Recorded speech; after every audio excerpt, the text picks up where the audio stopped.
748 600 €, c'est la somme que le département de la Haute-Savoie a accordée à la station de Pradly-Saumont. Plus de 90% de cette aide sera consacrée au projet d'amélioration de l'offre client été-hiver sur le site nordique. L'autre partie sera mise à la contribution du domaine alpin. Une première phase des travaux représentant 1,2 million d'euros a déjà commencé.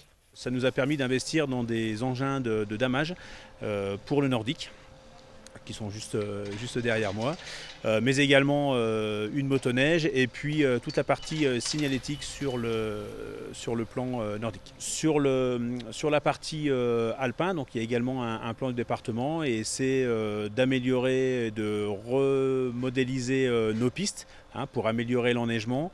Et également toute la partie neige de culture où on a aussi besoin d'être accompagné pour promouvoir le ski dans les belles années qui nous restent encore à vivre. Cette subvention entre dans le cadre des plans départementaux alpins et nordiques. Un coup de pouce qui tombe à pic pour cette station qui devait renouveler 2 de ses 9 machines cette année. Un soutien du département bienvenu dans une période où les stations de basse et de moyenne altitude subissent de plein fouet le manque de neige.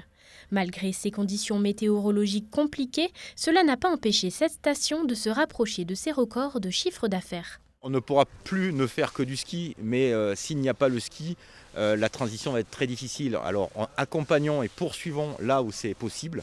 L'espace d'hélice, comme il est appelé maintenant sur la station de Pradly-Saumont, en vaut la peine. On fait le pari avec les élus du territoire et avec toutes les activités économiques qui est portée sur cette station.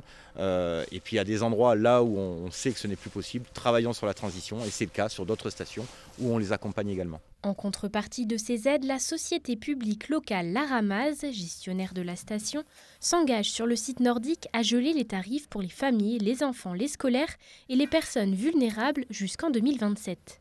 Cette promesse poursuit également la politique tarifaire de Pradly-Saumont, à savoir rendre le ski accessible à tous.